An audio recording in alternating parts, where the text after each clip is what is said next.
J'en ai marre de voir dans cette vie remplie de larmes, de souffrances, de cris, dirigée par ces gens qui ne connaissent pas l'avenir de nos enfants.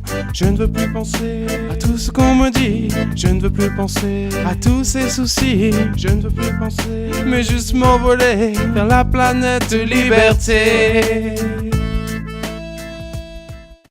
Pues bien, llevábamos algún tiempo sin hablar con nuestro amigo Félix José Hernández. Él estaba de viaje haciendo un paseo del cual nos va a contar algo. Hoy es 28 de febrero del año 2014. Está conversando con ustedes Carlos Manuel Estefanía, fundador y director de la revista Cuba Nuestra, radicado en Estocolmo, Suecia. Y conmigo se encuentra, a través de la línea, pero hablando desde París, Francia, como decía, Félix José Hernández, que es nuestro corresponsal y además es profesor latinoamericanista y profesor de castellano en la Ciudad de la Luz. Hola Félix José, ¿cómo te fue en ese viaje precioso que hiciste en un crucero durante 12 días en la costa atlántica? Saludos Carlos Manuel, pues chicos, me fue muy bien, hicimos un viaje bellísimo. Que nos llevó desde París hasta Casablanca, de allí a la isla de Madeira, o Madeira, como dicen los portugueses, después por las Canarias, La Palma, Tenerife, Gran Canaria, Lanzarote, regresamos a Marruecos, a Agadir y Casablanca, y bueno, aquí estamos. El inicio del viaje no fue muy brillante que se diga, porque el día 12 tomamos el día de San Félix, el santo patrón de los gatos, como dicen aquí, gatos y gatas, no vamos a hacer discriminaciones. Pues tomamos el vuelo de la Air France 1596 y resulta que cuando subimos estábamos en la fila 28 y el avión tenía 29 filas, 3 asientos de cada lado. Y subieron unos policías y nos dijeron, va a haber un poco de movimiento, pero no se alarmen porque es que va a ocurrir la expulsión de una persona hacia Marruecos. Y entonces estábamos en la fila 28 a la derecha, el policía nos dice, mire, mejor pasen a la fila 29 a la izquierda que está vacía, porque la persona que se va a expulsar va a estar aquí en la fila 29. Pero también se lo dijeron a varias personas, pasaron 2 o 3 minutos y subió un muchacho joven, debe tener 23, 24 años, dando gritos. Aquellos gritos eran horrorosos. Yo nunca había visto eso en mi vida, lo había visto en películas nada más, ni siquiera en documentales. No me expulsen, le gritaron, no me expulsen, yo no quiero irme, por favor, no, me van a hacer mal. Y entonces eran unos gritos desgarradores. Los 2 policías no podían comer, lo tenían en el medio, tenían las manos esposadas detrás de la espalda. Y aquí hay una ley que se llama entrave a la justicia, o sea, si tú haces algo para impedir que se aplique la justicia, pues puedes tener un problema con la justicia y se expulsa alguien por orden judicial. Mi esposa, que tiene un problema de que padece de la presión por causas emotivas, yo le vi que se empezó a poner roja, me levanté, fui a ver a la jefa de camino, le dije, por favor señorita, mire, mi esposa está al lado exactamente del muchacho que está dando gritos, apenas una butaca por el medio, la pudiera cambiar para aquí adelante, por favor, porque le está subiendo la presión, dice, y me dijo de una forma pero muy psicorrígida, yo no puedo cambiar a todo el mundo. Y entonces le dije, mire, si cuando yo llegue a Casablanca tengo que ingresar a mi esposa en un hospital, yo la voy a acusar a usted por no asistencia a personas en peligro. Es una fórmula francesa, non assistance à personne en danger, que quiere decir que cuando una persona está en peligro y tú no haces nada por ayudarla, pues te van a acusar. Me viró la cara. Tuve que bajar las medicinas que tenía por parte en el maletín, se las di a mi esposa, y entonces el avión despegó. Finalmente el chico se calmó, yo no sé qué pasó, como que se durmió. No sé qué pasó, y al poco rato viene la aeromoza y me dice, mire, los vamos a cambiar para los puertos antiguos. No señora, muchas gracias, no hace falta, ya el chico se calmó. No, pero pues no que me digo, no, en el momento que había que hacerlo era cuando mi esposa estaba aterrorizada por los gritos que daba el joven. Ya no vale la pena hacerlo, no vale la pena. Y en el transcurso del vuelo me puse a hablar con el policía que estaba a mi derecha y me dijo que él todos los días expulsaban a alguien. Y le dije, pero el muchacho es un delincuente. Y dice, no, es un simple inmigrante ilegal, que está aquí, lo enviamos para Marruecos. Digo, es un simple inmigrante legal, no es un delincuente, no es. Dice, no, pero todos los días, ahora mañana voy para, me dijo, otro país africano. y entonces me dijo incluso que a veces expulsaban para países tan lejanos como Brasil o Tailandia. Digo, pero bueno, en ese caso el vuelo es nocturno y lleva muchas horas. Dice, no, porque se vamos 3. Me dice, pero también, mire, yo he expulsado, ya van 3 veces que llevo un joven a Rumanía, el mismo lo he expulsado 3 veces, y este de aquí me acaba de decir que mañana mismo regresa a Francia. O sea que la experiencia no fue muy agradable. El vuelo, por suerte que la medicina que le di a mi esposa, pues le controló la presión, no hubo necesidad de ingresarla al llegar a Casablanca. Cuando llegamos, la diomosa se acercó y dijo, espero que hayan pasado un buen vuelo. Digo, pero muy malo, muy malo. Yo nunca hemos pasado un vuelo tan peor como este. Me miró con una cara, bueno, y ahí vamos. Pero lo escribiré en una próxima crónica que voy a hacer. Pero sabes que recompensa por lo desagradable de la experiencia, lo bueno que tú has hecho es que de una manera quizás no intencionada has denunciado el drama de la inmigración.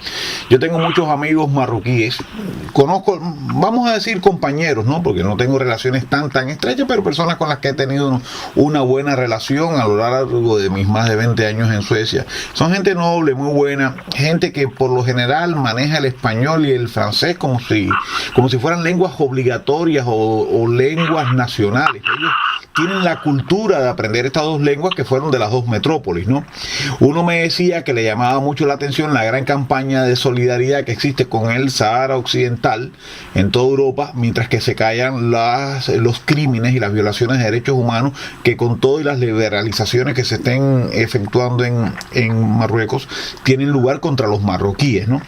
Y por otro lado yo pienso, si esta gente habla lenguas modernas o lenguas europeas, es porque alguna vez los europeos se metieron en ese territorio. Bueno, del mismo modo se habían metido los árabes cuando eso era un territorio berber, ¿no? Y se metieron a la fuerza. Entonces, deberían pensar que ellos se integraron de alguna manera a los pobladores de Marruecos y a los argelinos, y es lógico que una vez integrados a la fuerza a lo que sería la cultura francesa o española, pues esta gente quiera participar de los beneficios económicos. Entonces es una gran contradicción y es un crimen realmente por parte de las sociedades llamadas democráticas cuando una persona que lo único que ha hecho, como ese muchacho, es tratar de emigrar seguramente para trabajar, no para delinquir, es sacado a la fuerza de un país, ¿no? Un país que alguna vez colonizó un territorio bastante grande de Marruecos. Y hablando de Marruecos y hablando de la Casa Blanca, no la Casa Blanca, sino de Casablanca, perdón, de Casablanca. Yo quería agregar algo. Llegando a Marruecos ya, el chico se tranquilizó a Casablanca. Incluso el policía le prestó el teléfono móvil de él para que llamara a su familia. Cuando ya aterrizó y le dijera que había llegado ya a Casablanca, y el chico se tranquilizó y claro, cuando nosotros bajamos estaba allí, pero normalmente todo pasaba bien, o sea, el chico aceptó de que lo expulsaran y yo lo vi cuando él hablaba en árabe por el teléfono, lo único que yo entendía era casa, tú sabes que los marroquíes le dicen en Casablanca casa, y él hablaba en árabe y ya le habían, en cuanto que se tranquilizó, le quitaron las esposas de las manos que tenía atrás, o sea, en realidad los policías lo trataron bien, Bueno, lo trataron bien, pero lo esposaron, que es lo más humillante que se le puede hacer a una persona, que es una persona. Lo subieron al avión esposado. Y los gritos que dio, sin duda alguna, se aplacaron por la presión y la violencia del Estado y de la policía. Y es muy probable que hasta lo hayan suavizado con algún medicamento, alguna inyección, algo así, porque ustedes no podían ver lo que estaba pasando atrás. Pero si ese muchacho de pronto se duerme después de haber hecho una resistencia funesta, eso puede estar explicado por un uso de algún medicamento o algo para tranquilizar. No lo puedo afirmar porque el policía que estaba hacia el pasillo dio la espalda y no vio lo que pasaba. Exactamente. Tú no sabes cómo ellos tranquilizaron a ese muchacho. Lo más probable es que haya sido de esa manera, porque una resistencia que de pronto se acaba debe tener una explicación. En todo caso, es una humillación tremenda a ese ser humano que lo saquen como un criminal de un país supuestamente democrático. Es mi opinión. Yo respeto tu visión, pero yo siempre estoy del lado de los inmigrantes. Es una posición que yo asumo prácticamente por principio, ¿no? Pero bueno, tenemos nuestras diferencias. Quizás en lo que estemos más de acuerdo en los intereses sobre el cine, ¿no? Y usar precisamente el nombre de Casablanca, que le da nombre a una película clásica, para entrar en el tema de la primavera del cine en Francia. Cuéntanos eso. Pero hay dos cosas. o podemos seguir con el viaje o vamos a los otros temas. Dime tú qué tú Bueno, prefieres. vamos a seguir. Si tienes más que hablar del viaje, pues seguimos con el viaje. Pues me parece que es muy interesante. Los lugares que ha recorrido son lugares, y además que están conectados con nuestra propia historia, porque a través de ellos fue avanzando el gran almirante para llegar a América. Así que yo prefiero terminar con el viaje antes de pasar a otros temas. Pues mira, cuando llegamos al aeropuerto de Casablanca, los 13 kilómetros de trayecto hacia el aeropuerto había un tráfico intensísimo, un tráfico increíble. Y entonces, lógicamente, es un país bilingüe, francés y árabe. Pero una curiosidad fue un señor que estaba detrás de mí, que un poco despistado, le dijo a la esposa en francés: ay, mira, ellos ponen los carteles en francés y después los traducen al árabe. Como si fuera al revés. Así que, bueno, llegamos al barco, el Costa Clásica, teníamos una cesta de fruta en el camarote, teníamos una botella de champaña, etcétera, y por la noche salimos navegando hacia Funchal, hacia la isla Madeira. Un viaje que no le deseo a mi peor enemigo, porque nos cogió la tormenta, una tempestad enorme, y aquel barco de 14 puentes, 14 pisos, se movía hacia derecha e izquierda como una hamaca. Era una verdadera hamaca. Yo no pude comer, no pude cenar, me fui a acostar y me parecía que la cama me iba a caer de la cama. Pero bueno, con todo eso hubo quienes participaron en la fiesta italiana que se desarrolló en el barco. Ya en Funchal, pues habíamos estado hace años, una semana en Madeira. Recorrimos lugares los que más nos habían gustado. Fuimos a Monte, un pequeño pueblito que está colgado sobre unas colinas a 6 kilómetros de la capital, y de allí tomamos un teleférico que en una vista sorprendente sobre la isla, y bajamos hasta el jardín botánico, donde hay miles de plantas y hay una cantidad de flores que es increíble. Llegamos a la Quinta del Bon Suceso, y después ya en el centro de Funchal, que es la capital, pues estuvimos en el mercado típico, en los mercados de tejidos, de bordados. Entramos a la catedral, a la iglesia del Carmen, y fuimos al Hotel Reis, que fue donde se hospedó Fulgencio Batista y Saldívar. Después de haber salido de Cuba, vía República Dominicana, España, llegó allí. En el viaje anterior yo había preguntado en la recepción cuál había sido la habitación del señor Fulgencio Saldívar, y me dijeron que no conocían a ese señor. Pero la guía me había dicho que había estado allí y que habían dejado una buena imagen, porque resulta que un primo de la guía de la vez anterior había sido el chofer de la señora Marta Fernández, y que era una señora muy amable, con mucha clase, muy distinguida. Bueno, ese fue el Día de los Enamorados. Esa noche en el restaurante, pues los camareros ofrecieron rosas rojas a todas las señoras, bailaron con ellas, y las tartas era en forma de corazón, y el espectáculo que se dio en el cabaret, que se llama el Coloseo, pues se llamaba I Have a Dream. O sea que fue una cosa muy interesante. Después seguimos hacia Santa Cruz de la Palma, y desde allí visitamos el famoso Parque Nacional de Taburiente, que es impresionante porque es un volcán gigantesco, que el cráter es enorme y alrededor hay montañas. ¿Te parece que es una cadena de montañas circular? Y no es más que el cráter de un volcán enorme, se llama la Caldera de Tamburiente.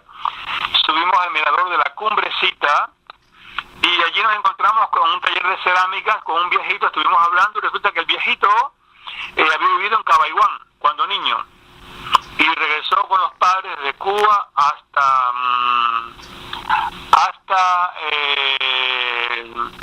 La Palma. Y allá vimos en los escaparates de las tiendas muchos maniquíes vestidos de blanco, con guayaberas blancas, sombreros de paja, y las mujeres lo que representaban a las mujeres con una especie de trajes bordados como los que utilizan ciertas señoras afrodescendientes cubanas que tienen cultos sincréticos. Y entonces preguntamos, y resulta que el carnaval allí se llama el Carnaval de los Indianos, y representan la llegada de los españoles desde Cuba cuando regresaban ricos.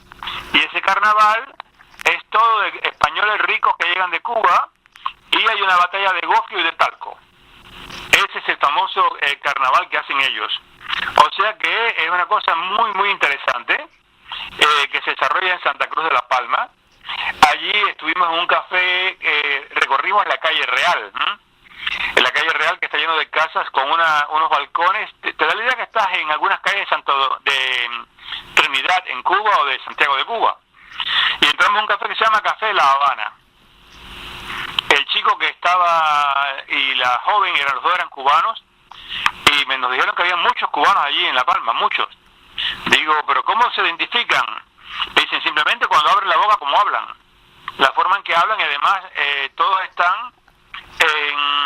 llevan tenis en los pies, Nike, y unas gorritas al lado. Digo, ¿cómo es eso? Dice, sí, aquí cuando ves uno con una gorrita al lado y unos tenis, ese es un cubano. Pero después fuimos a pasear por la avenida Marítima y llegamos a un café que se llamaba El Floridita, y resulta que allí estaba Karina, una cubana bellísima, una perla del Edén, como se puede decir, con la hija Carla y su amiga Lucy, y todo estaba decorado con fotos cubanas por todas partes de La Habana, de Santiago de Trinidad, El Floridita, y nos ofreció un café que se llama El Barraquito, que yo no conocía ese café. ¿Tú lo conoces, El Barraquito? No.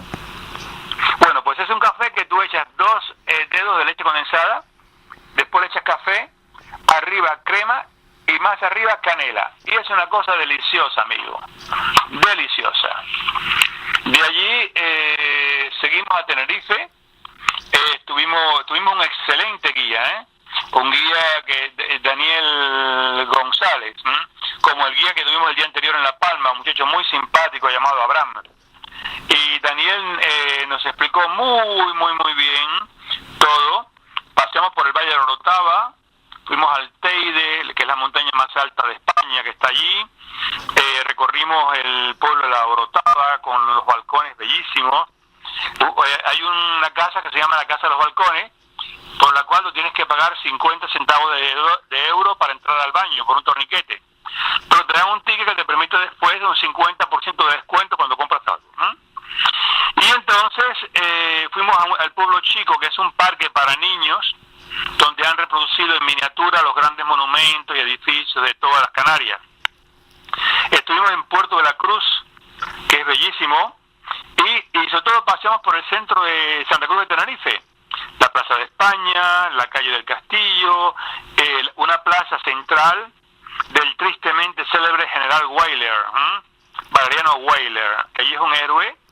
Sabes que para nosotros los cubanos es uno de los monstruos más grandes de la historia de Cuba. Y en un café que hay allí, una terraza, nos encontramos que las 2 chicas que atendían al público eran cubanas, una de Guanajay y una de Puerto Padre. Se rió cuando le dije que yo había hecho mucho trabajo productivo con la Escuela del Campo en Guanajay. Y entonces seguimos paseando por la parte rica de la ciudad, como tú ves el colegio La Salle y los distintos colegios de niños ricos, es una cosa maravillosa, Y ya me dijeron que había muchos cubanos allí, y en el barco, por ejemplo, valía 1 hora de internet 10 euros. Sin embargo, en el muelle había un kiosquito pequeño que tenía varios ordenadores, cuyos propietarios eran cubanos, una pareja de cubanos también, de Santa Clara. Y allí valía 1 euro 10 céntimos. Así que bueno, me fui allí, estuve mucho rato conversando con ellos. Seguimos después a Las Palmas de Gran Canaria. Nuestro guía, un señor muy simpático, Bernardino, de veras, un personaje. Pasamos 4 horas con él, paseando por Gran Canaria. Estuvimos en el Parque de Thomas, vimos los árboles del Drago, fuimos al pueblo canario, los monumentos a los guanches. Sabes que los guanches eran los primitivos habitantes de Canarias, y el señor dijo, bueno, cuando aquí llegaron los españoles, tuvieron una guerra contra los guanches y todos fueron exterminados, y había un español del grupo que dijo, no, usted no puede decir cuando llegaron los españoles, cuando llegamos nosotros, porque usted es español también. El hombre, lógicamente, en una forma muy educada, se dijo, sí, claro. Pasamos por el antiguo barrio La Vegueta y estuvimos en la Casa de Colón, en la Casa Museo de Colón, donde se hospedó Colón en los distintos viajes que hizo a América. Es una casa bellísima, que es hoy en día es un museo de objetos que pertenecieron a la época al siglo XV, incluso han reproducido la cabina de Cristóbal Colón en el Santa María. Después estuvimos por el barrio Betriana, de una arquitectura colonial bellísima, y la zona residencial de lujo de Tafira. Y subimos al volcán de Bandama. El Bandama, desde allí se domina toda la ciudad, es una maravilla que el volcán. Y el guía nos explicó de que allí en Las Palmas de Gran Canaria, durante muchos años estuvo anclada la flota cubana de pesca, que actualmente ya no existe. Allí no hay nada de barcos cubanos. Y que una gran cantidad de cubanos se quedaban siempre, allí pedían asilo los marinos cubanos cuando llegaban. Y entonces resulta que después para regresar fuimos al Corte Inglés, una tienda muy famosa, y para regresar al barco tomamos un taxi y veo que el taxista tiene una banderita cubana colgada delante del retrovisor. Le digo, buenos días, señor cubano. Y dice, buenos días, señor, ¿usted de qué país es? Digo, yo de Cuba. Y dice, no lo parece. Digo, pues mire que soy cubano como las palmeras del Yumurí. Se echó a reír y nos contó que llevaba allí 14 años. Por la noche tuvimos un cóctel con el capitán de la nave y un espectáculo de flamenco que si eso es flamenco, yo soy japonés. Se llamaba Fuego, la pasión del flamenco. Amigos, de flamenco nada. Al día siguiente llegamos a la isla de Lanzarote, una belleza esa isla, por la capital, por Arrecife, y fuimos a ver el Valle de las Mil Palmeras y el Mirador del Río. Desde este mirador se ven 3 pequeñas islas, las islas de Chinijo, que son bellísimas, y de allí fuimos al Jameos del Agua, que es una especie de cenote, como en México.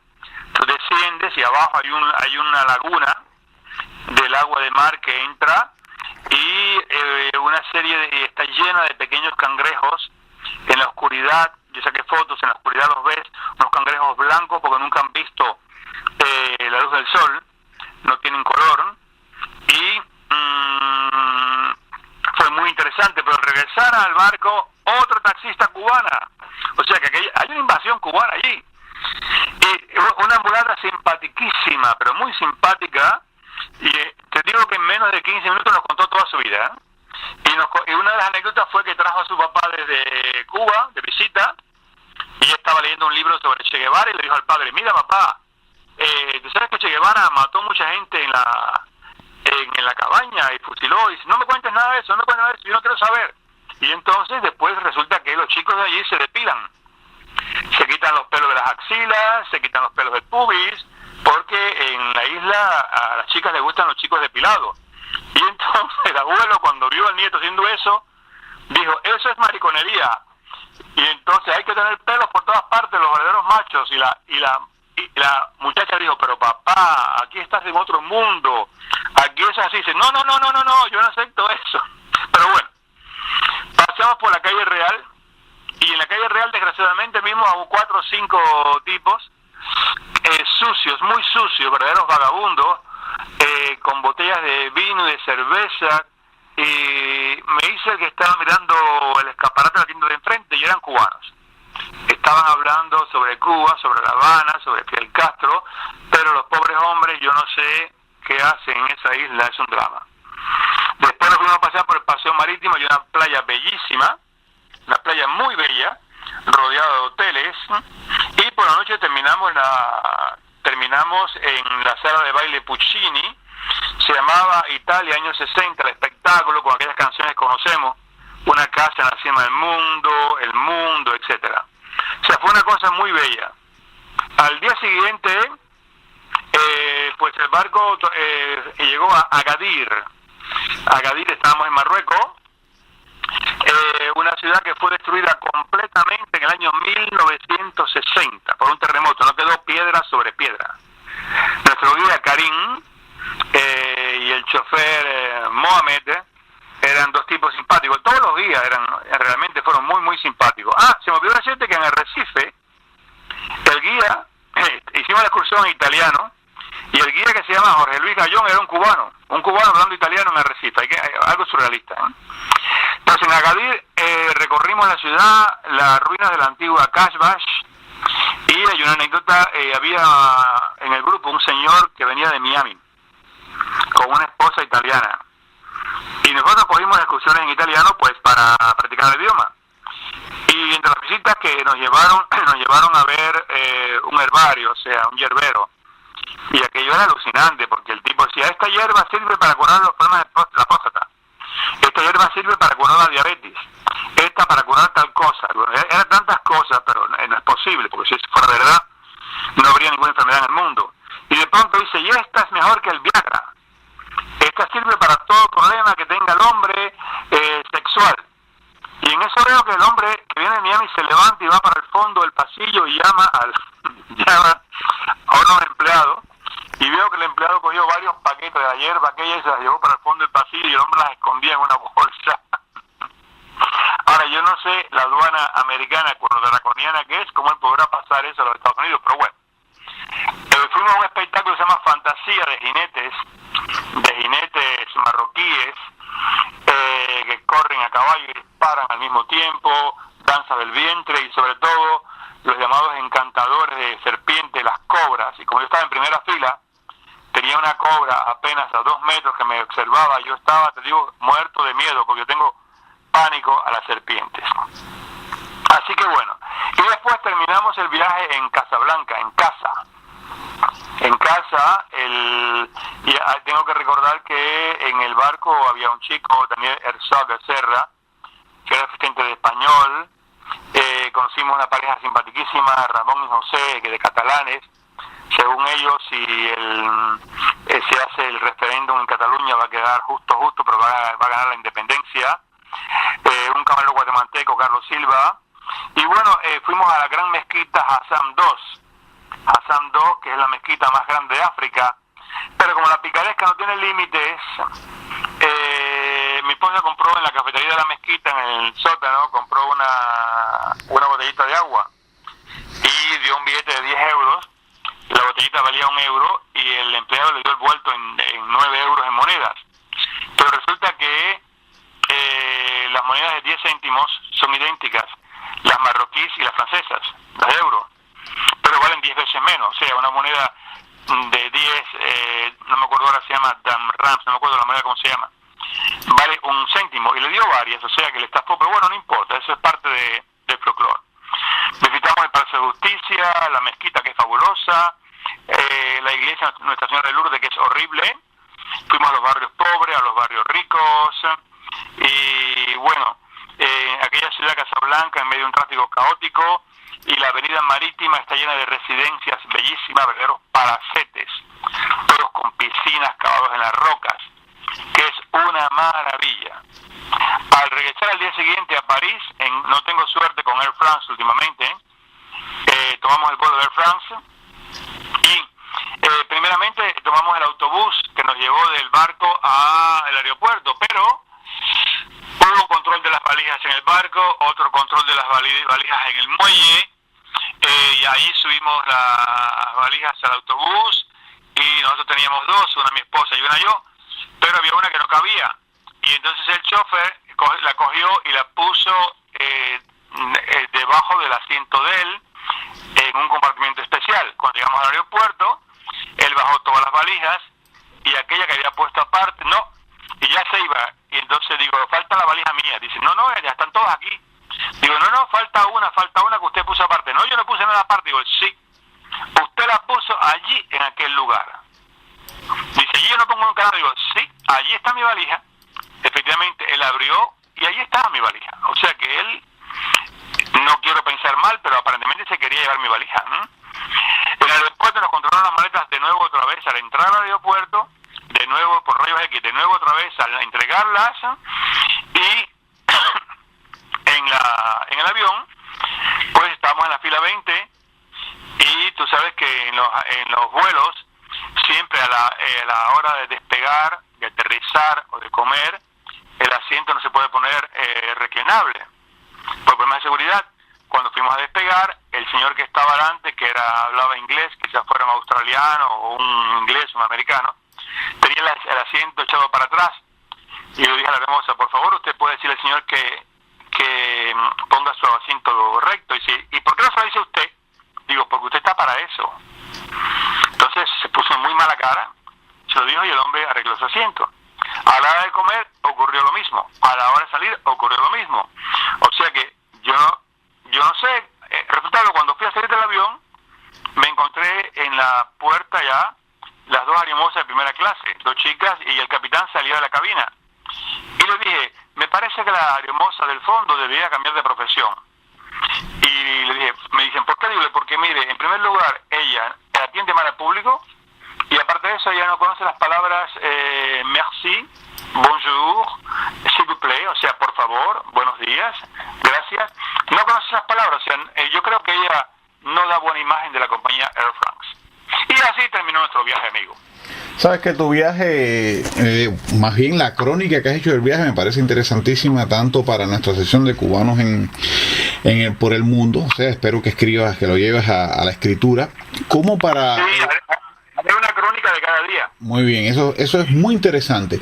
Pero además, no solamente por la cantidad de connotaciones cubanas que aparecen y reaparecen permanentemente en tu relato, sino porque además sería una especie de recompensa para los colaboradores canarios que tiene Cuba Nuestra. Nosotros durante muchos años hemos publicado textos que nos han enviado figuras muy diversas que provienen establecidas en Canarias. Por ejemplo, tenemos a Manuel de Paz, un profesor, un historiador que nos ha enviado cosas interesantísimas. Tenemos a Miguel Leal Cruz, que era un ex policía convertido en historiador, que también nos ha enviado temas muy interesantes. Incluso en el número 26 de la versión impresa de la revista Cuba Nuestra aparece un ensayo de él sobre Weyler. Porque para nosotros es interesante tener distintas perspectivas de nuestra historia, ¿no? Estamos acostumbrados al enfoque nacionalista. Bueno, ¿qué piensan desde otro lado? ¿O cómo se ve desde otro lado esa misma historia, esos mismos personajes que de alguna manera marcaron el destino, por no decir las vidas y las muertes de tantos miles de cubanos, ¿no? Entonces, además yo con Canarias tengo una relación muy especial. La primera vez que pasé cerca de ella, o sea, estuve en un barco fondeado en ella, fue cuando era estudiante en la Unión Soviética. Eso fue hace casi 30 años, ¿no? Y recuerdo cómo yo miraba, estábamos fondeados en una de las islas, cómo yo miraba los milímetros que nos separaban de la libertad. Era cuestión de saltar, ¿no? Pero uno no estaba preparado en ese momento para el gran salto, ¿no? Era cuestión de saltar al agua y quedarse en Canarias, ¿no? Hoy, evidentemente, con los cambios que se han dado, pues es un país que, como tú dices, se ha enriquecido con una gran muestra de los cubanos, positiva y negativa, como esos borrachos que viste por allá, y esa gente que está trabajando y está seguramente aportando mucho a Canarias en conocimientos y energía, ¿no? Y por último, le debo mucho a Canarias, y eso sí se lo agradezco con el corazón, el premio que me dio allá en el año 2002 el periódico El Día.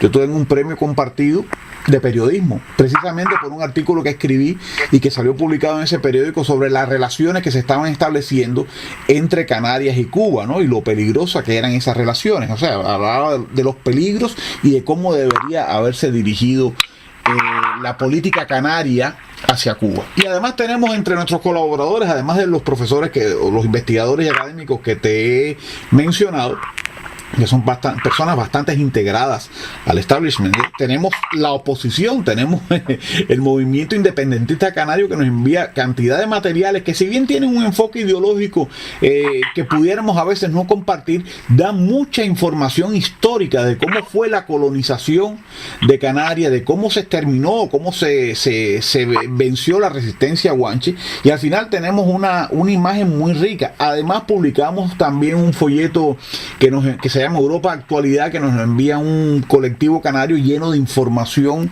tanto científica como cultural como técnica, no solamente sobre Canarias, sino sobre Europa. O sea, las relaciones de Cuba nuestra con Canarias son casi equiparables a las relaciones de Canarias con Cuba. Recuerda que los canarios de alguna manera nos han colonizado lingüísticamente, al margen de la chabacanería que pueda separar o diferenciar a los cubanos estos de las nuevas generaciones que emigran allá. Cuando vienes a ver, es muy difícil diferenciar el habla de un canario de la de un cubano. Son muy similares, sobre todo en el tratamiento de las Z y las palabras que utilizan. Ellos usan la palabra guagua como usamos en Cuba para referirse a los autobuses, ¿no? Pero bueno, yo creo que dicen plátano, dicen papas. Ellos están muy influidos, ellos nos han colonizado y nosotros lo hemos recolonizado, precisamente por el problema este de los indianos, ¿no?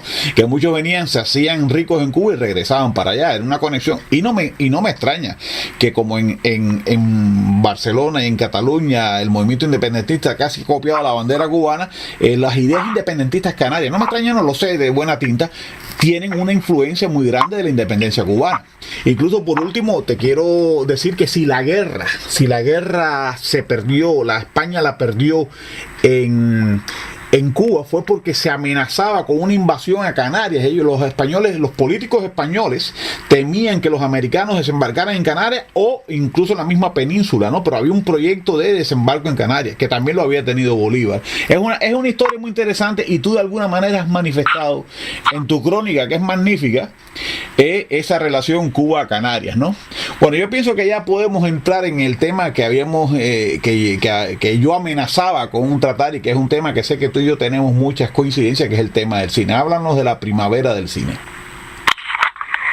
Pues resulta que en Francia se celebra cada año la primavera del cine. O sea, lógicamente estamos climáticamente ya estamos en primavera, porque si tú vieras en el jardín frente a mi inmueble están las flores afuera, lo cual es increíble, porque no ha hecho frío este año. Y entonces se celebra la edición número 15 en 5.400 salas. El precio va a ser solamente de 3,50 euros desde el 16 al 18 de marzo.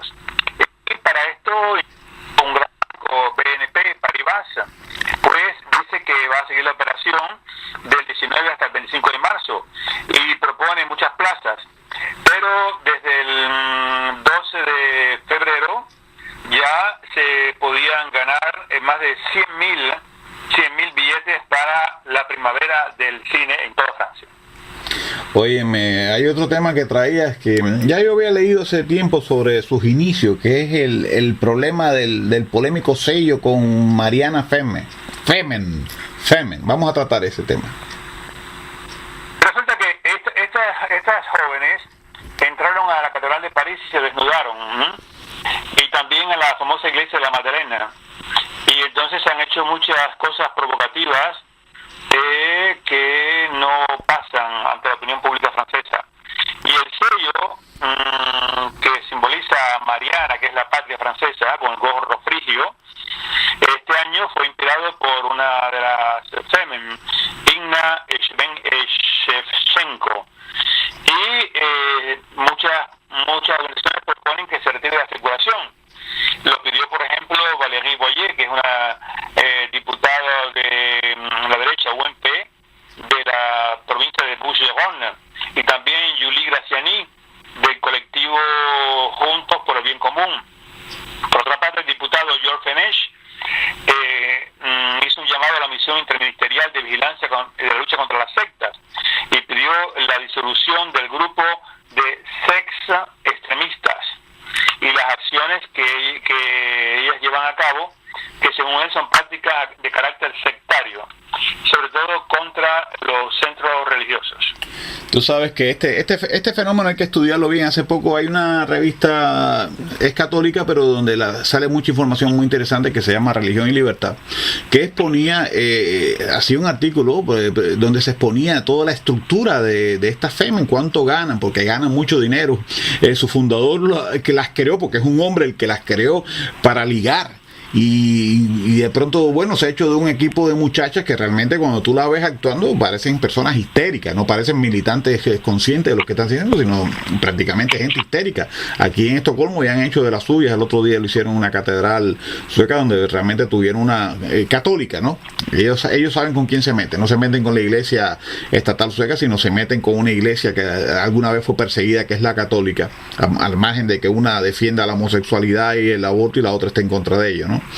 Estas muchachas, bueno, fueron repudiadas allí, y a mí me llama la atención porque hace poco salió un muchacho, parece que homosexual, que se quejaba de que él no era tratado como un igual, que dentro de ellas había una segregación, ¿no? Y entonces el muchacho pretendía actuar con ellas mostrando sus propios pechos, cosa que me parece ridícula, ¿no? Que un hombre intente equiparar sus pechos con los pechos de una mujer. En todo caso, desde el punto de vista homosexual, quizás si mostrara las nalgas hubiera logrado algo. Pero el muchacho denunciaba la segregación que él recibía cuando él quería apoyar la causa de la FEME, ¿no? Y hay otro tema muy curioso. Ellas seleccionan muchachas jóvenes. ¿Por qué no aparece una pobre vieja ahí con los pechos caídos? Ellas saben con lo que están jugando, y ellas mismas, a la vez que desacralizan el cuerpo femenino, pues le rinden un culto a cierto cuerpo.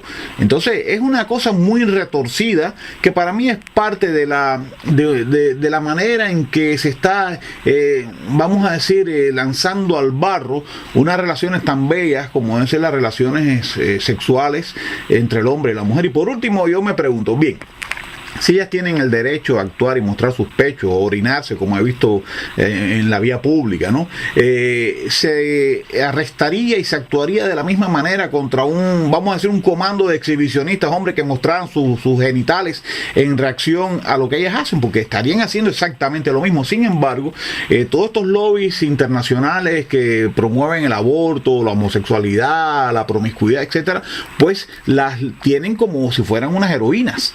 Sin embargo, estoy seguro que en un caso opuesto, si fuesen hombres los que mostraran sus partes para oponerse a lo que ellas hacen, pues entonces los acusarían de exhibicionistas, les aplicarían las leyes más duras que pueden haber, ¿no? Ese es el tema con estas dichosas FEME, que en definitiva es un acto de locas que pagadas, no son idealistas ni mucho menos, que reciben un buen dineral por lo que hacen, y que espero que en algún momento pues cesen de fastidiar, para usar una palabra suave. Bien, entrando en este mismo tema, o sea, me refiero a todos estos temas de la reprogramación erótico-sexual que sufre el mundo. Tú has traído el asunto de la utopía de los kibbutz indiferenciados. Vamos a entrar en ese asunto. Actualmente hay una gran polémica en Francia sobre la teoría del género, porque se han aconsejado a los maestros de primaria para eliminar los estereotipos entre niños y niñas, y hay un lobby muy fuerte de que no se nace niños, se nace niña, eso se decide después, de que la niña no está condenada a pasar la aspiradora y el niño a manejar un camión, bueno, todo eso. Pero entonces hay un artículo muy muy interesante en Valor Actual que habla que para realizar una igualdad perfecta entre los hombres y las mujeres gracias a una educación indiferenciada, fue el sueño de los fundadores de ciertos kibbutz en los años 20, cuando todavía Palestina estaba bajo el mandato británico. La experiencia, hace un informe sobre ella el antropólogo Melford Spiro, incluso en algunos libros, y fue resumida por Michel Goya, un escritor militar, y que él lo llamó la vía de la espada. Pero no tuvo éxito esta experiencia, porque en esta especie de laboratorio de utopía socialista, chicos y chicas tenían que comportarse de la misma forma, utilizaban los mismos servicios sanitarios, etcétera. Y él dice, los niños eran educados sin ninguna distinción y preservados del mundo exterior. Niños y niñas dormían en los mismos dormitorios, niños y niñas se bañaban juntos en las mismas duchas, sin ninguna diferencia de pared ni nada, y tenían los mismos juguetes, recibían la misma enseñanza idéntica, expurgando todo lo que pudiera ser un estereotipo de varón o de hembra, escribe Michel Goya. Y la experiencia se desarrolló sin problema hasta que las niñas llegaron a la pubertad. Y entonces ellas mismas se negaron a tomar las duchas con los muchachos. Y más tarde los sociólogos constataron que los niños de esta primera generación no habían asimilado las clases sobre los estereotipos. Cuando, por ejemplo, se daba una pelota a los chicos, ellos hacían un juego de competencia, mientras que las niñas encontraban un pretexto para tener un juego de roles. Llegadas a la edad adulta, 9 de cada 10 mujeres se ocupaban mejor de sus hijos, y la mayor parte de los hombres se dedicaban a la agricultura, aunque hubieran recibido la misma educación en esta especie de experimentación que, te repito, se llevó a cabo en los años 20 en lo que es hoy Israel. Sabes que este tema da para mucho y hay mucho. Por un lado, uno no tiene que partir de una concepción absolutamente naturalista de las actividades sexuales de los individuos. Si hay algo programable, si hay un animal que es programable, ese es el ser humano, ¿no? Que necesita ser instruido hasta para aprender a comer. A diferencia de un mono, un perro, lo que fuera, y no hablemos ya de un ave, ¿no? Yo creo que la sexualidad puede ser construida. En eso puedo identificarme de alguna manera con las tesis de los dogmas, porque en general son dogmas de género, ¿no?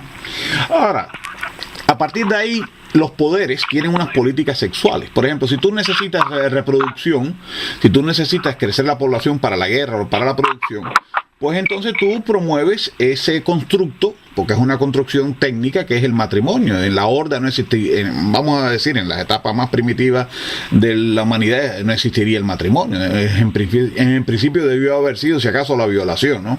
Bien. O relaciones como las que tienen totalmente promiscuas, como las que tienen los monos borobó, que a veces los llaman los hippies del mundo animal, ¿no? Bien, pero si después lo que sobran son seres humanos, pues entonces se pasa a lo contrario. Se construye, como se está construyendo en estos tiempos, un tipo de relación que, si puede ser reproductiva, es mejor. Y para eso entonces lo que se trata es de evitar la diferenciación sexual. Entonces tenemos esos experimentos que ya se hicieron en ese momento. Sabrá Dios quiénes estaban detrás y quiénes han guardado los resultados de eso para hacerlo con más efectividad en el resto del mundo, porque han habido estudios no solamente en Israel, ha habido antropólogos que se fueron a investigar a Papúa, las tribus africanas que practican como principio las felaciones de niños adultos, y después han habido extraños casos de antropólogos que han tratado de promover la homosexualidad entre tribus indígenas en Amazonas, que se dicen que son casos individuales, pero yo sospecho que no son exactamente casos individuales. O sea, durante muchos años ha habido fuerzas interesadas en reprogramar sobre la base de estudios reales, sobre la base de experimentaciones como esa que tú haces, en una etapa en que, por cierto, si es en los años, si es en esta etapa temprana, Israel estaba en manos de Inglaterra. ¿De qué año tú me estás hablando?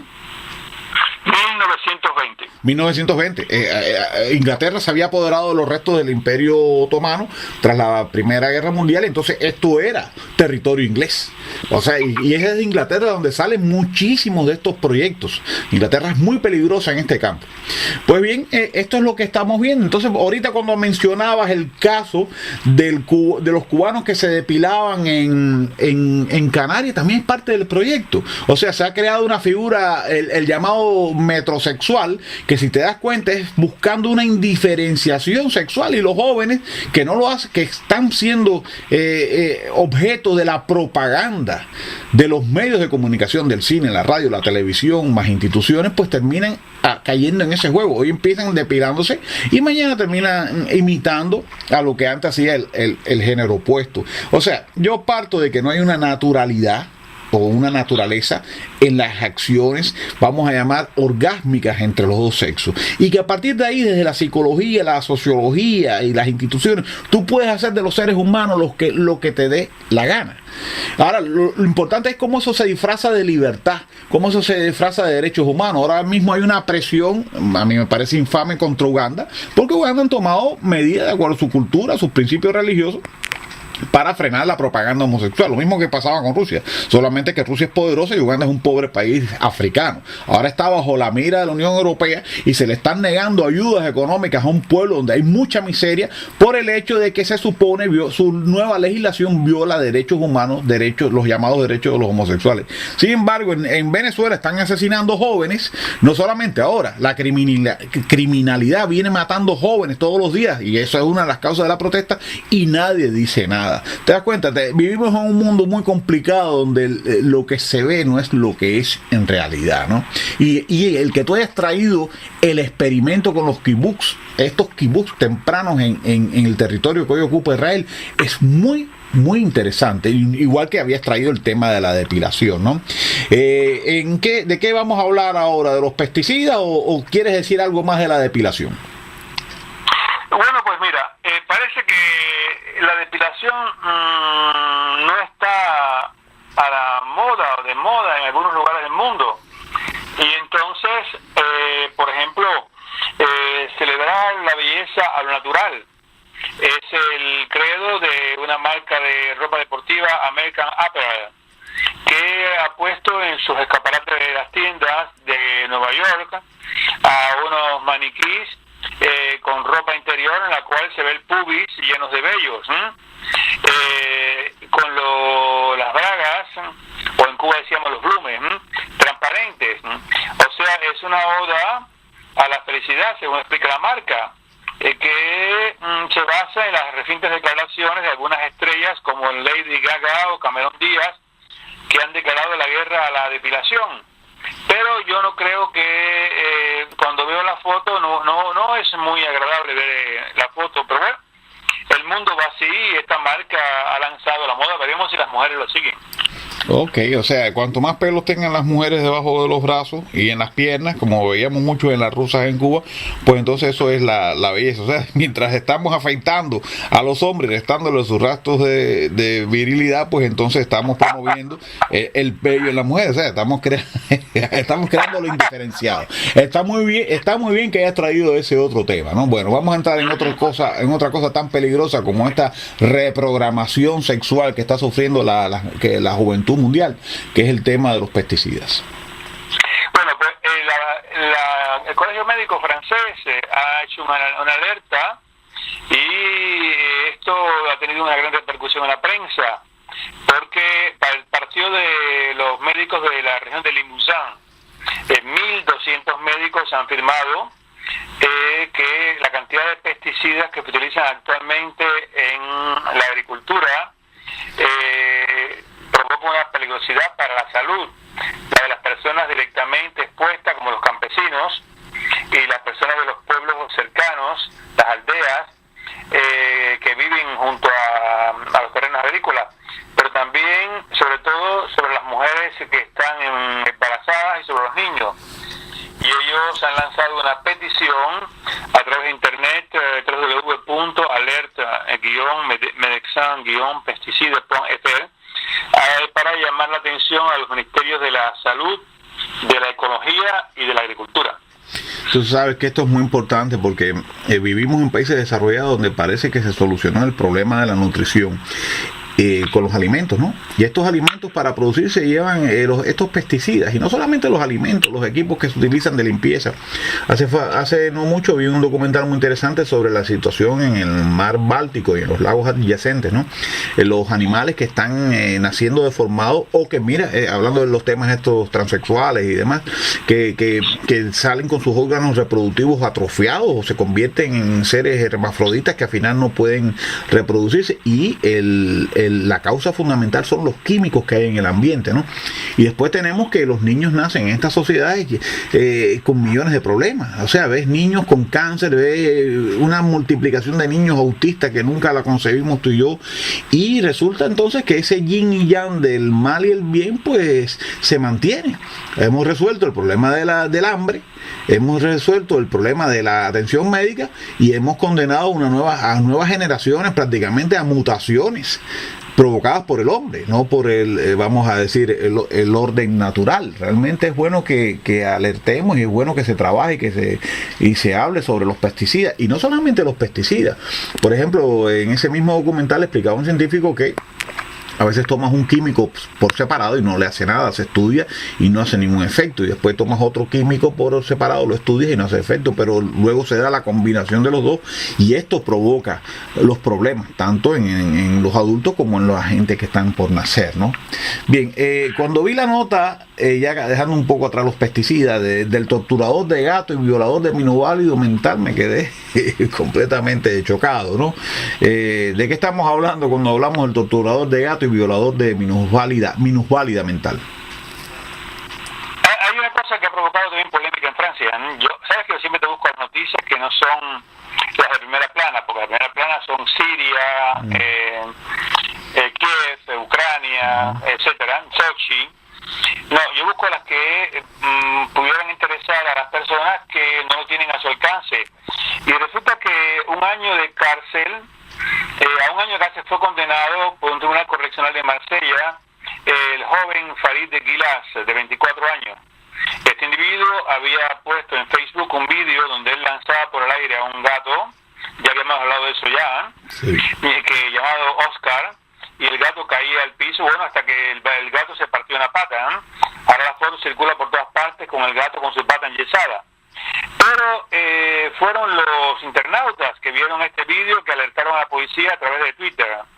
Y los policías lograron llegar a este hombre y le llevaron a la justicia y lo condenaron a 1 año. Sin embargo, al mismo tiempo, hay que hacer una cierta comparación. Pues ha sido condenado el señor Mohamed Beji en la ciudad de Niza a 6 meses de cárcel por haber violado a una mujer minusválida mental. O sea que la condena del hombre que maltrataba al gato es superior al hombre que violó a una minusválida, ¿no? Es el doble, un año por maltratar a un gato, 6 meses por violar a una mujer minusválida. No, evidentemente la vida de un gato o la situación física de un gato vale más que la de un ser humano. Es otro buen tema para reflexionar. Por eso a mí me llama mucho la atención. Aquí también hay una campaña contra los maltratos animales. Los circos no pueden tener animales porque están maltratados. Y yo quisiera saber si esa misma legislación se aplica a quienes se ganan el pan a costa de su salud en millones de medios, desde la guerra hasta las minas, ¿no? Exactamente. Yo creo que vivimos etapas de una doble moral. Sería muy bonito que cuidasen a los animales, pero también que cuidasen el doble a los seres humanos. Es lo que pasa con los grupos ecologistas que forman la de Dios en defensa de los animalitos, pero no dicen nada cuando a un animalito que va a ser un ser humano se le aniquila, se le tortura y se le destroza a través del aborto, ¿no? Bien, hay otro asunto que yo he abordado mucho en mi blog varias ocasiones, que es las diferentes drogas, entre ellas el alcohol, ¿no? Y por eso soy partidario, no de que haya un día sin alcohol, de que haya un mundo sin el alcohol, las bebidas destiladas, quizás el vino todavía pase, ¿no? Porque es muy difícil emborracharse con vino, y el vino en general parece ser saludable, ¿no? El alcohol que se consumía en la cuenca mediterránea no es el mismo alcohol que precisamente bajo la égida del Imperio Británico se está consumiendo en todo el mundo a través de los bares y las tiendas de bebidas de alto grado de alcoholicidad, ¿no? Bien, hablemos de un día sin alcohol. Pues sabes que hay un día sin tabaco. Y la prensa se pregunta si será posible un día sin alcohol. Y es la pregunta en forma de petición que ha lanzado Logan Scotté. Esta jurista que tuvo grandes problemas con alcohol, tuvo que desintoxicarse, se ha reconvertido en la lucha contra este flagelo que causa la muerte a 49.000 personas cada año en Francia, ¿no? Y que golpea todas las capas de la sociedad. Las mujeres, por ejemplo, empiezan a tomar sus primeros tragos cuando están en el instituto, después en la universidad. Después se dice que durante un periodo de depresión o cuando hay tensiones en el trabajo o en la pareja, el 10% de las personas que son alcoholdependientes son mujeres. Una persona de cada 5 en Francia conoce a alguien en su familia, entre sus amigos que tiene graves problemas de alcohol. O sea que es una causa que es común a todos los franceses y la petición ya ha sido firmada por millares de anónimos y será entregada a la señora Marisol Touraine, ministro de la Salud Pública. La petición se puede firmar por www.change.org/journée sans alcohol.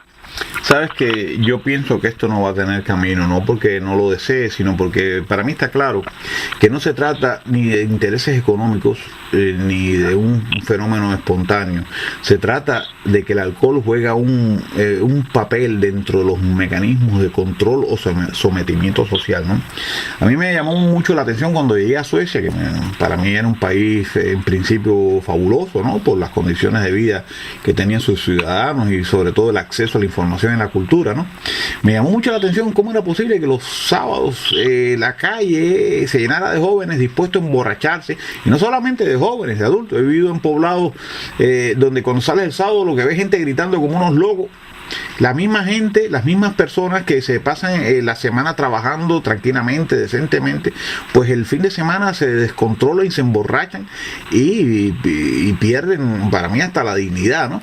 Entonces me doy cuenta que eso es un proyecto de Estado. Además, una cosa, por cierto, el Estado aquí monopoliza las ventas de alcohol y tiene un sistema contra el cual pues, la gente protesta mucho porque determinados días no está abierto. Dice que para evitar el daño social que causaría la liberalización del alcohol. Yo pienso que es más bien una manera de administración del alcohol. Y me llamaba mucho la atención a simple vista la incidencia de un alto grado de alcoholismo entre los finlandeses que viven en Suecia.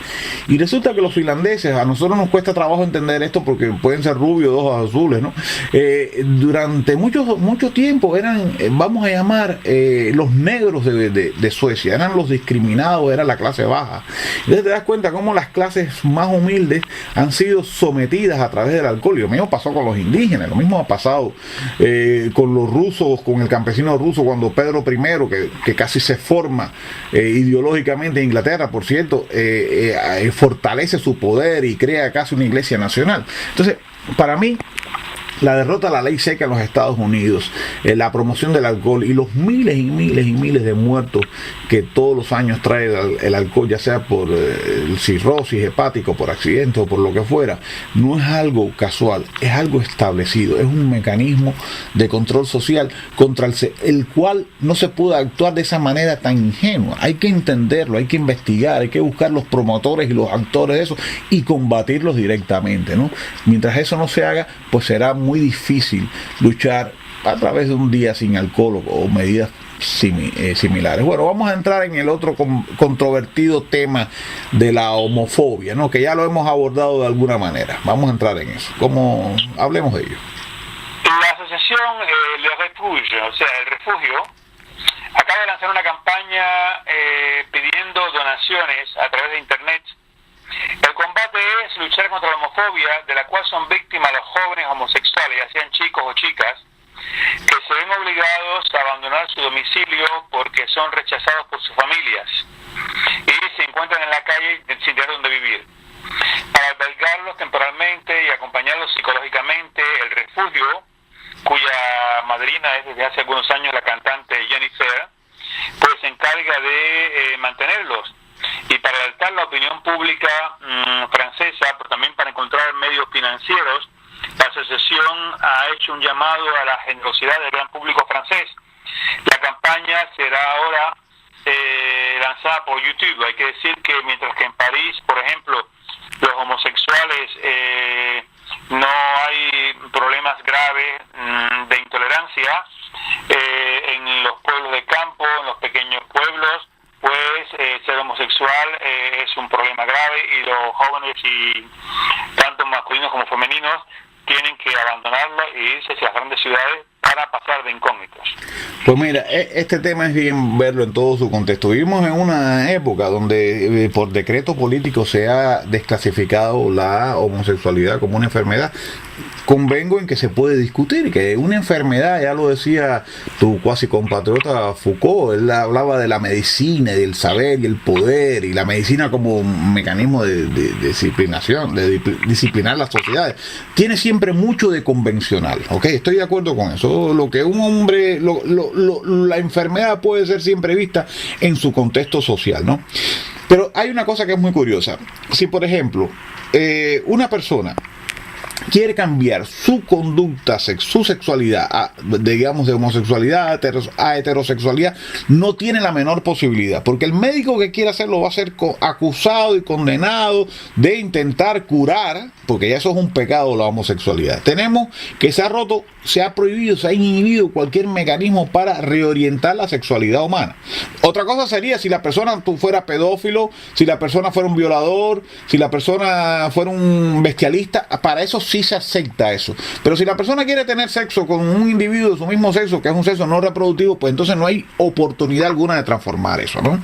Bien, yo entiendo que haya personas que por alguna mutación genética, pues su inclinación sea hacia la persona, a su mismo cuerpo, a pesar de que eso no va a ser reproductivo, o sea, sería una condena al exterminio de la especie. Pero está el otro elemento de la construcción cultural de la sexualidad, que también existe. Yo te digo, yo creo que el ser humano es tabula rasa, y de cualquier ser humano se puede hacer cualquier cosa según el contexto cultural.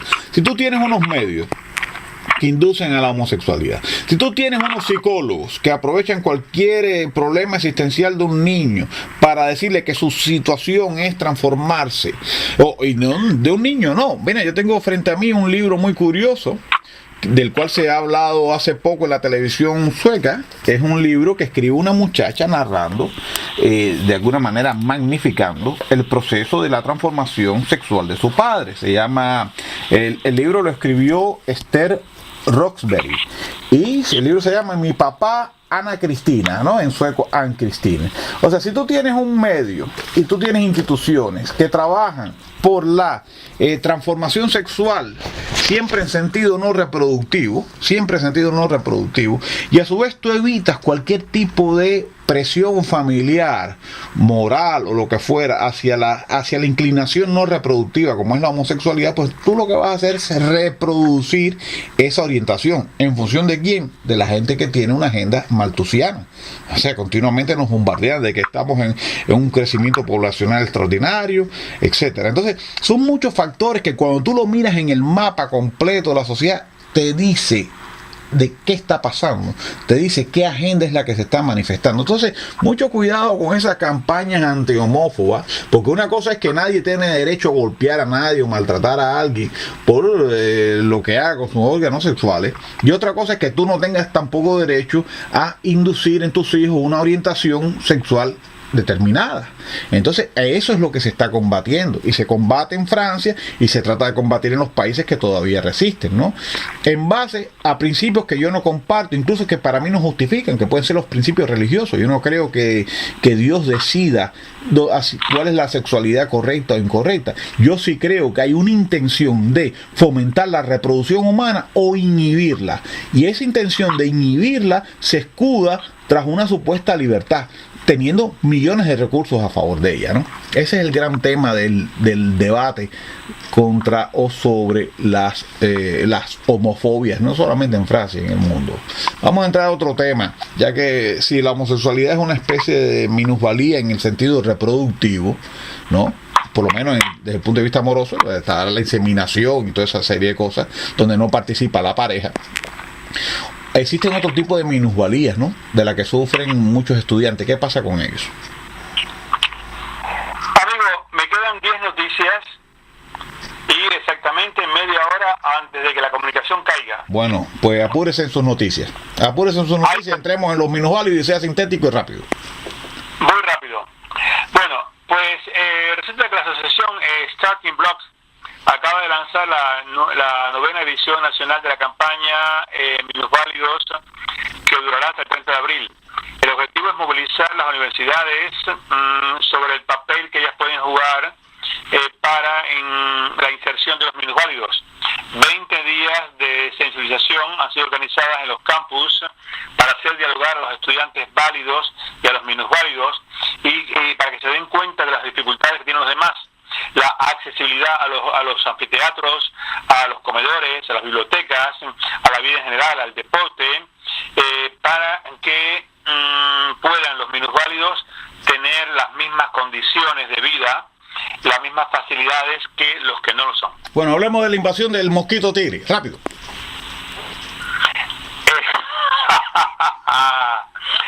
El mosquito tigre está invadiendo poco a poco Francia.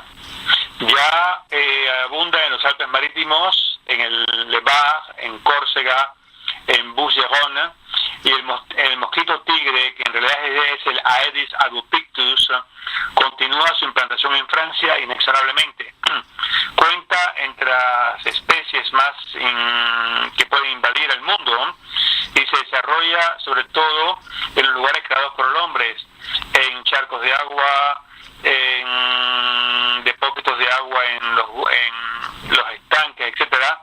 La picada de la hembra es responsable de la transmisión de una enfermedad que se llama la chikungunya, que en lengua de Tanzania significa, la lengua macondé significa el que camina encorvado, y viene de Tanzania porque allí fue la primera gran epidemia en el 52.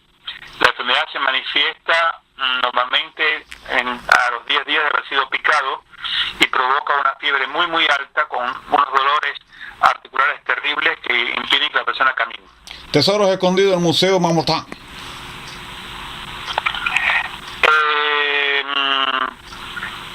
El Museo Marmottan, para celebrar sus 80 años, ha hecho venir desde el mundo entero más de 100 obras de arte del impresionismo, de colecciones privadas. O sea, para el gran público francés es una ocasión única de poder admirar, por ejemplo, la pequeña bailarina de Degas. Y también hay pinturas de Corot, Manet, Boudin, Cézanne, Pissarro, Sisley, Monet, Renoir, etcétera, que son presentadas en orden cronológico. Y ellas dan una visión muy clara de la historia de este movimiento pictórico, y también la tentación de algunos de ir hacia lo abstracto a lo largo del siglo XX. Después que termine esta exposición única, pues todas las obras de arte serán devueltas a sus dueños, que son todos recuerdos privados. Bueno, vamos a dejar la broma aparte y vamos a hablar con un ritmo normal. Hay un fenómeno en Cuba que es que los cubanos tienen que ceder sus puestos en los hospitales para los extranjeros que han sido invitados muchas veces por fines políticos, ¿no? Pero, ¿qué pasa con la gente que sí puede ir al extranjero para operarse? No necesariamente a Cuba. ¿Qué pasa con eso? Por ejemplo, la cirugía estética en Francia no es reembolsada por la Seguridad Social. O sea, se considera un lujo. A no ser, por ejemplo, un niño que nazca con las orejitas jorobadas, con el labio leporino, eso es diferente. Pero entonces, los franceses se van, sobre todo a Marruecos, a Túnez, a Turquía y a la República Checa, a hacerse cirugías plásticas para embellecerse. También en Francia está prohibida la procreación asistida medicalmente. Y las mujeres francesas se van a Bélgica y a Hungría para hacerlo. También en Turquía se van para hacerse implantaciones de cabellos, y sobre todo para operarse los ojos por medio del láser, debido a que en Francia no es mal reembolsado.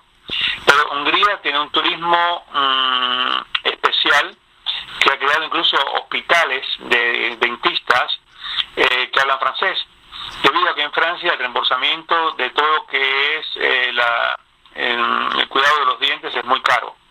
O sea que en este caso, Marruecos, Bélgica, Túnez, República Checa, Hungría y Turquía se aprovechan, pero según las estadísticas es un servicio de calidad, lo que ofrecen a los pacientes no solamente franceses, sino de otros países también, donde esto es mal reembolsado o muy caro. Vamos a entrar ahora en un tema que tiene mucho que ver con esto que yo califico de el paradigma malthusiano. Hannah Arendt lo trató alguna vez, ¿no? El exterminio de los hebreos iniciado por los nazis, ¿no? Ella decía que es un exterminio que no hay que olvidar que se inició en primer lugar contra los propios alemanes, cuando empezaron con los proyectos de aniquilar a la gente enferma y demás, ¿no? Bien, ese mecanismo que ella analizaba decía que sería nada comparado con lo que la existencia de una población superflua avecinaba a la humanidad, ¿no? Hablemos entonces de la memoria de la Shoah. Mira, el Memorial de la Shoah es uno de los centros más importantes de Europa en materia de búsquedas, de documentación, de sensibilización sobre la historia del genocidio de los judíos durante la Segunda Guerra Mundial. Y su misión es la de transmitir la memoria y sensibilizar a la prevención de los crímenes contra la humanidad.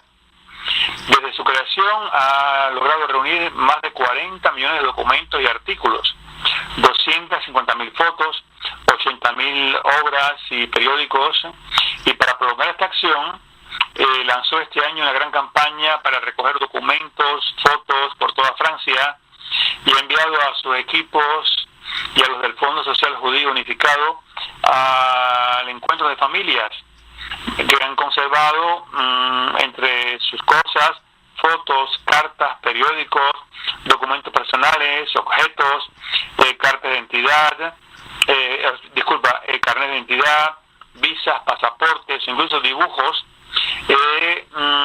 entre 1880 y 1948. Y así las colectas se están celebrando en 20 grandes ciudades francesas, y es increíble la cantidad de cosas que las personas donan, a propósito todo con relación a las personas que fueron exterminadas en los campos de concentración. Vamos a tratar ahora el tema de Rusia. Yo me he dado cuenta por el tratamiento que se le ha dado a Rusia en los últimos tiempos con respecto a los Juegos de Sochi, de la existencia de una terrible rusofobia, una rusofobia que se comparte prácticamente en toda Europa occidental, ¿no? Pero ¿qué piensan los rusos de aquellos que son sus amigos y sus enemigos? Pues en la prensa ha publicado un mapa que ilustra los recuerdos de la Guerra Fría, ¿no?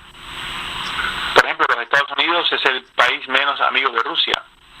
Hay una desconfianza inmediata con respecto a Georgia, que es reputada como traidora, y hacia los países bálticos.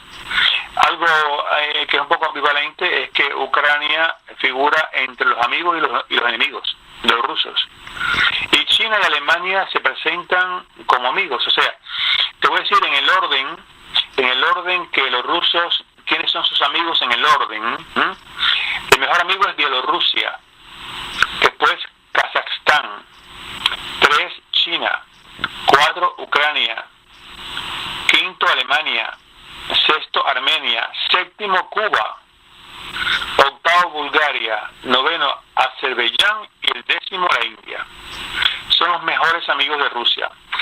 Los enemigos, el primero es Estados Unidos de América, el segundo Georgia, tercero Letonia, cuarto Lituania, quinto Estonia, sexto Ucrania, ¿ves? Ucrania aparecen los dos, séptimo Afganistán, octavo el Reino Unido de la Gran Bretaña, noveno Polonia y 10 Japón.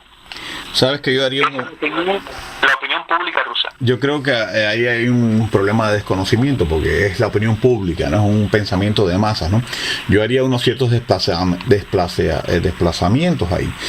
Me parece que Cuba, por su poca importancia económica, no hablo de Cuba como pueblo, sino Cuba como el gobierno, ¿no? El gobierno de Cuba, para ser más concreto, debería tener una situación más privilegiada, por ejemplo, por encima de Alemania, incluso de China, que al final existe un latente conflicto regional y territorial que un día va a estallar ahí, ¿no? Y por otro lado, la ubicación de Inglaterra tan lejos merece o descubre un desconocimiento de todos los hilos que durante siglos manejó Inglaterra contra el pueblo ruso. Por ejemplo, los rusos perdieron frente a Japón durante la guerra que hubo a principios de siglo entre Rusia y Japón. Fue en el siglo XX, me estoy refiriendo, fue como en el año 1905, 1906, porque los ingleses les cerraron el tránsito por el canal de Suez a la flota rusa que acudía a apoyarlos, ¿no? Y siempre los ingleses han estado conspirando de alguna manera contra Rusia, antes de la Unión Soviética, durante la Unión Soviética y probablemente actualmente, ¿no? Bien, vamos a dar el tema de los rusos y sus enemigos y amigos y entremos en algo más noble, más positivo, como es el tema del amor por el Internet. Para encontrar a tu media naranja, pues hay que ir a Internet. Resulta que se ha puesto de moda. Las relaciones amorosas se construyen, se consolidan o terminan a través de Internet. Y actualmente una historia de cada 3 de amor en Francia comienza por Internet. O sea, la parte práctica.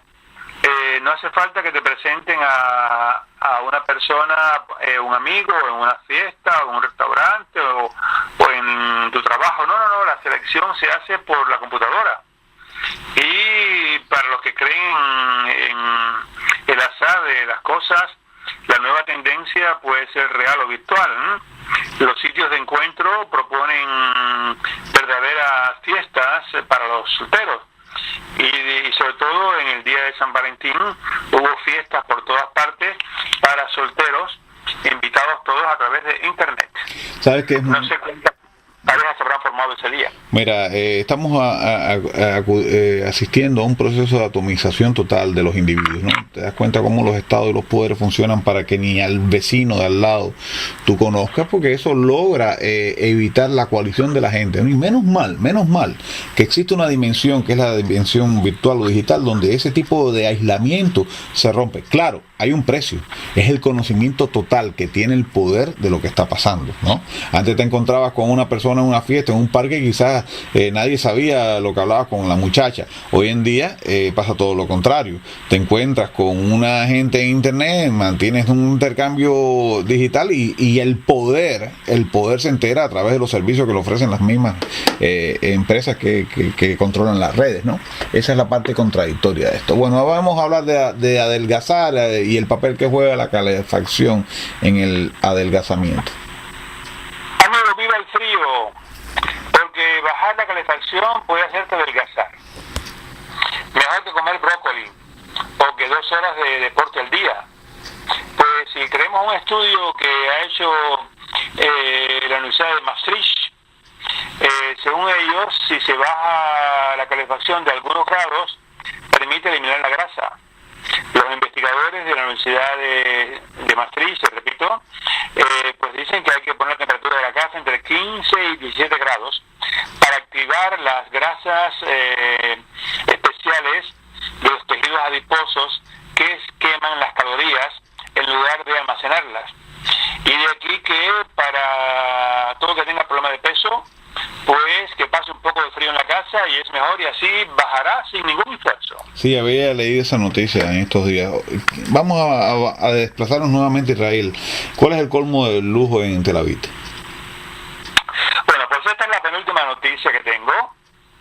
El colmo del lujo es un gran éxito en la casa Daniel Fou, que comercializa en exclusividad en Francia uno de los inmuebles más bellos del mundo, situado en el corazón de Tel Aviv, próximo al centro cultural y financiero de la ciudad.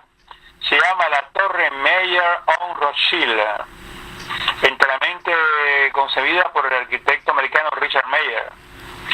Tiene 42 pisos y en ella hay 37 apartamentos y penthouse o áticos, con vista panorámica sobre el Mediterráneo al oeste y sobre las montañas de Judea al este. Calificado por Forbes como una de las torres más lujosas del mundo, el inmueble reúne todos los componentes del lujo en los estándares internacionales, según Nicolas Petex, director general de FED. Más allá de las arcadas de la galería de comercio de lujo, están las spa, las piscinas, reservadas solamente a los residentes, mientras que han sido creadas tiendas de lujo en sus proximidades. La torre ya ha sido vendida en la cuarta parte a ciudadanos franceses. Los precios, por ejemplo, si quieres comprar un apartamento de 3 cuartos de 100 metros cuadrados en el piso 7, pues te costará solamente, vamos a decir, 15 millones de euros. Bien, y ya... Perdón, 880.000 euros. Okay. Pero si quieres comprar un ático, un penthouse de 240 metros, te costará 15 millones de euros. Así que bueno. Y bueno, para compensar ahora, vamos a cerrar, ya que hemos tratado un tema breve. Dime. Déjame terminar. Está situado. Sí, estos áticos están entre el piso 41 y 42 y tienen un ascensor privado. Y cada uno tiene una terraza de 102 metros cuadrados en la cual hay una piscina que se mantiene siempre con agua caliente. Bien, entonces ahora sí hemos terminado con el mundo hebreo y vamos a dar para equilibrar, vamos a dar una nota vinculada al mundo musulmán. Hablemos del Liceo Francés de Qatar. En Qatar, tú sabes que los franceses tienen la Alianza Francesa en todos los países del mundo que enseña la lengua francesa, como los alemanes tienen el Instituto Goethe, los italianos el Instituto Dante y los españoles el Cervantes. Pero también los franceses tienen el Liceo Francés, que es un instituto de segunda enseñanza que transmite la cultura y la lengua francesa. Ahora, el problema está que el liceo de Doha, en Qatar, se llama el Liceo Voltaire. Y es uno de los dos liceos franceses en este emirato, junto con el otro que se llama Bonaparte. 100% francés. Fue inaugurado en el año 2008 por el presidente Nicolás Sarkozy. Y este liceo está en el centro de una gran polémica desde el 2012, porque su director incluso demisionó, ultrajado por la orientación islámica de la enseñanza. El acuerdo que Francia que acaba de firmar con Qatar el 28 de enero confirma la forma en que se van a educar allí a los niños y a las niñas, que están muy alejados de los valores que se inculcan en la escuela francesa. La Sharia, la ley islámica, será enseñada en el liceo y las niñas y los niños serán separados en partes diferentes del liceo. Nuestros amigos franceses se han mostrado muy comprensivos. Se felicitó el presidente catarí del Consejo de Administración de la escuela, y este señor fue felicitado por Elena Conway-Mouret, que es nada menos que la ministra delegada de los franceses en extranjeros. Así que bueno, el Liceo Voltaire cuenta con niños de 29 nacionalidades diferentes, muchos de ellos de egipcios, argelinos, y de ahí se dice que al origen de la aplicación de la ley islámica en las clases del liceo francés. Bueno, mira, realmente el experimento jacobino fue el gran salto, el gran paso, el gran ejercicio de secularización, ¿no? Y Francia ha sido un país ejemplar en ese camino, ¿no? Es lógico que sus institutos tratara de promover una política secularizadora, pero en este tema de las filtraciones, infiltraciones y choques culturales, pues a veces hay que ceder, y evidentemente aquí han tenido que ceder. De todas maneras, hay otro mundo contra el cual no podrán ni las áreas ni pueden los sectores conservadores musulmanes, y ese es el mundo de la media, desde el internet hasta las películas, el cine que consumen los jóvenes. O sea, yo he hablado con muchos musulmanes y dice que la degradación de sus valores es evidente en las nuevas generaciones, así que no sé cuánto tiempo tendrán que mantenerse haciendo concesiones la gente del instituto del Liceo Francés en Qatar. Oye, Félix José, realmente has hecho una colección informativa tremenda, empezando por tu crónica de tus viajes por el Atlántico frente a la costa africana y hacia Canarias. Has sacado toda la cubanía que hay ahí, hemos abordado distintos temas, hemos quizás discrepado en algunas cosas, hemos coincidido en otras, y creo que has hecho un tremendo regalo informativo a quienes nos escuchan a través de los distintos canales de difusión de esta charla que tenemos tú y yo los fines de semana. Yo te deseo a ti y a los tuyos un magnífico sábado, un magnífico domingo y por supuesto lo que resta de este viernes allá en Francia. Pues amigo, un abrazo para ti, saludos a Estocolmo y a todos los que nos están escuchando desde la Ciudad Luz, Félix José Hernández.